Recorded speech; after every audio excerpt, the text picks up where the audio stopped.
എന്നുവെച്ചാൽ ഏറ്റവും നടുക്കുന്ന വാർത്തയാണ് പുറത്തു വന്നിരിക്കുന്നത്. അതായത് ഗുജറാത്തിൽ അഹമ്മദാബാദിൽ സർദാർ വല്ലഭായ് പട്ടേൽ എയർപോർട്ടിൽ നിന്ന് വിമാനം പറന്നുയർന്ന് ഏതാണ്ട് നിമിഷങ്ങൾക്കകം തന്നെ അത് തകർന്ന് താഴെ വീഴുന്നു. ഏതാണ്ട് 1:17-നായിരുന്നു ഇത് ഉം.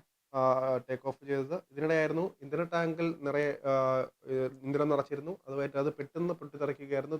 അങ്ങനെ ഒരു അപകടം ഉം. ഉണ്ടാവുകയായിരുന്നു. ഇപ്പോൾ വാർത്തകൾ ഓരോന്നായിട്ട് വന്നുകൊണ്ടിരിക്കുന്നതേ ഉള്ളൂ.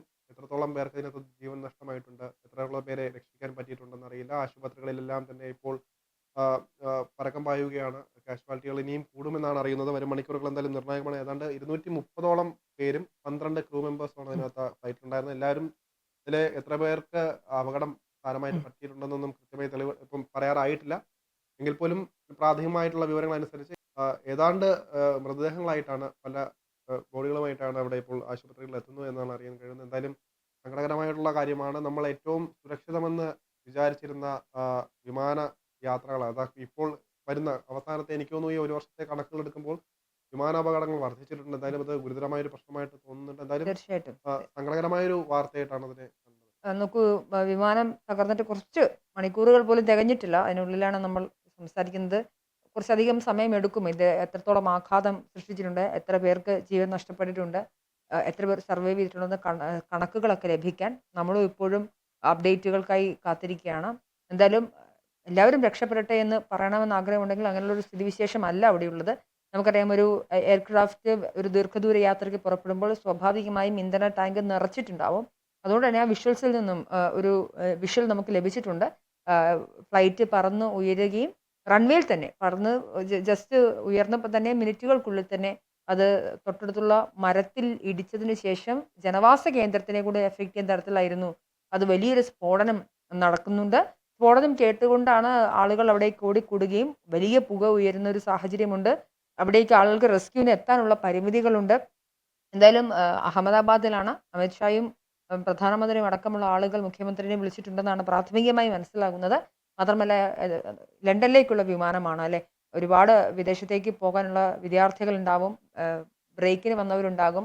ലണ്ടൻ എന്ന് പറഞ്ഞു കഴിഞ്ഞാൽ ധാരാളം മലയാളികൾ കൂടി താമസിക്കുന്ന ഒരു സ്ഥലമാണ്. അങ്ങനെ ഒരു സ്ഥലത്തേക്ക് ബ്രിട്ടനിലേക്ക് പോകാൻ നിൽക്കുന്ന ഒരു വിമാനത്തിൽ സ്വാഭാവികമായും മലയാളികളുണ്ട്. അപ്പം ആളുകൾ പാസഞ്ചേഴ്സിന്റെ ലിസ്റ്റൊക്കെ ഇനി വരണം. ആരൊക്കെയാണ്, എന്തൊക്കെയാണ്, കുട്ടികൾ എത്ര, സ്ത്രീകൾ എത്ര, പ്രായമുള്ളവരുണ്ടായിരുന്നോ, ഇവർക്ക് രക്ഷപ്പെടാൻ സാധിച്ചിട്ടുണ്ടോ എന്നതടക്കം ഇനിയിപ്പം അറിയേണ്ടതുണ്ട്. അതായത് പ്രാഥമികമായി ഒരുപാട് വിവരങ്ങൾ ലഭിക്കേണ്ടതുണ്ട്. ഇത്തരത്തിൽ ഏറ്റവും പ്രധാനപ്പെട്ട ഒരു കാര്യം ഞാൻ പറഞ്ഞ പോലെ തന്നെ വളരെ പ്രധാനപ്പെട്ട വ്യക്തികൾ ഉണ്ടായിരുന്നു. ഇപ്പോൾ ഗുജറാത്തിന്റെ തന്നെ ഫോമർ മിനിസ്റ്റർ ആയിട്ടുള്ള വിജയ് രൂപാണി അതിലുണ്ടായിരുന്നു എന്നുള്ള വാർത്തകൾ വരുന്നുണ്ട്. നമ്മുടെ ഏവിയേഷൻ മന്ത്രാലയം, ഏവിയേഷൻ മിനിസ്റ്റർ അടക്കമുള്ള ആളുകൾ ഇതൊരു വലിയ ഷോക്കാണ് എന്ന് പറയുന്നുണ്ടെങ്കിൽ, എയർലൈൻ തകരുന്നു, ടാറ്റയുടെയാണ് എയർലൈൻ. അങ്ങനെ ഒരു സിറ്റുവേഷനിൽ ടാറ്റ തന്നെ ഇത് കൺഫേം ചെയ്തിട്ടുണ്ട്. അട്ടിമറിയാണോ എന്നടക്കമുള്ള തരത്തിലുള്ള ചർച്ചകളും ഒരു വശത്ത് നടക്കുന്നു. നമുക്കറിയാം, ടാറ്റയെക്കുറിച്ച് കുറച്ചധികം ദിവസങ്ങളായി ഈ രാജ്യത്തുടനീളം പ്രതിസന്ധികളുണ്ട്. അപ്പം ചർച്ചകളും കാര്യങ്ങളും ഒക്കെ നടക്കുന്നുണ്ടായിരുന്നു. അട്ടിമറിയാണെന്ന തരത്തിലുള്ള വാർത്തകൾ വരുന്നുണ്ട്. എന്തായാലും ഇതിനകത്തൊരു സ്ഥിരീകരണം നടത്താതെ എന്താണ് സംഭവിച്ചതെന്ന് അറിയാതെ പഠനങ്ങൾ നടക്കുക. നമുക്കറിയാം, ഒരു വിമാനാപകടം നടന്നാൽ എത്രയോ നാളുകൾ കൊണ്ടായിരിക്കും എന്തുകൊണ്ടാണ് ഇത് സംഭവിച്ചതെന്നുള്ള തീരുമാന നിഗമനത്തിലേക്ക് എത്തുക. മറ്റെന്തെങ്കിലും തരത്തിലുള്ള പ്രതിസന്ധികളുണ്ടോ എന്നൊക്കെ അതെ, അറിയേണ്ടതുണ്ട്.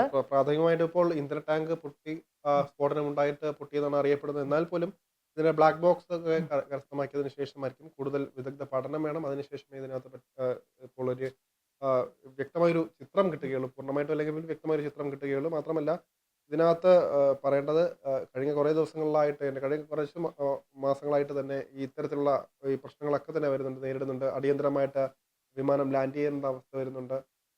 വിമാന തകരാറുകൾ കാരണം അതുപോലെ തന്നെ ഒരുപാട് പ്രതിസന്ധികൾ നമ്മൾ ഈ വാർത്തകൾ ചെറുതും വലുതുമായ വാർത്തകൾ നമ്മൾ കണ്ടതാണ്. പക്ഷേ ഇതിനകത്ത് തന്നെ നമ്മൾ ഒരു ഇത്രയും നേരത്തെ പറഞ്ഞ പോലെ തന്നെ 242 അത് രാജ്യം കണ്ട ഏറ്റവും വലിയ ദുരന്തത്തിലേക്കാണോ പോക്കുന്നുള്ളൊരു ഭീതി കൂടിയുണ്ട് നമുക്ക്. അപ്പോൾ അതുകൊണ്ട് തന്നെ ഓരോ വിമാനയാത്രയും നമുക്ക് അത്രയും ശ്രദ്ധയോടെ തന്നെയാണ് ഒരു കൈകാര്യം ചെയ്യുന്നത്. എന്നാൽ പോലും ഇത് കുറച്ചുകൂടി ശ്രദ്ധ വേണം എന്ന് കരുതുന്നു. എന്തായാലും നമുക്ക് അതിനെക്കുറിച്ച് പറയാൻ നമ്മൾ എന്തായാലും ആളുകളല്ല. അഹമ്മദാബാദ് എയർപോർട്ട് പൂട്ടിയിട്ടുണ്ട് നിലവിൽ. ഉണ്ട്. അങ്ങോട്ടേക്കുള്ള യാത്ര ചെയ്യുന്ന ആരെങ്കിലും ഒക്കെ ഉണ്ടെങ്കിൽ അത് ശ്രദ്ധിക്കുക. ശ്രദ്ധിക്കുക. അങ്ങനെയുള്ള പ്രദേശങ്ങളിലേക്ക് റെസ്ക്യൂ ടീം എത്തിയിട്ടുണ്ട്. എല്ലാ അതെ. തരത്തിലുള്ള ടീമും അവിടെ എത്തിയിട്ടുണ്ട്. കേന്ദ്ര സംഘം എത്തുന്നുണ്ട്. തീർച്ചയായിട്ടും അതിനുള്ള സംവിധാനങ്ങൾ ഒരുക്കുന്നുണ്ട്. റെസ്ക്യൂ പ്രോസസ്സിലാണ്. അതുകൊണ്ട് എന്തായാലും വിശദവിവരങ്ങൾ വരട്ടെ. എന്തായാലും രാജ്യത്ത് നടക്കുന്ന മറ്റൊരു വലിയ ദുരന്തമാണിതെന്ന കാര്യത്തിൽ സംശയമില്ല. എന്തായാലും മരണം സംഭവിച്ചവർക്ക് ആദരാഞ്ജലികൾ.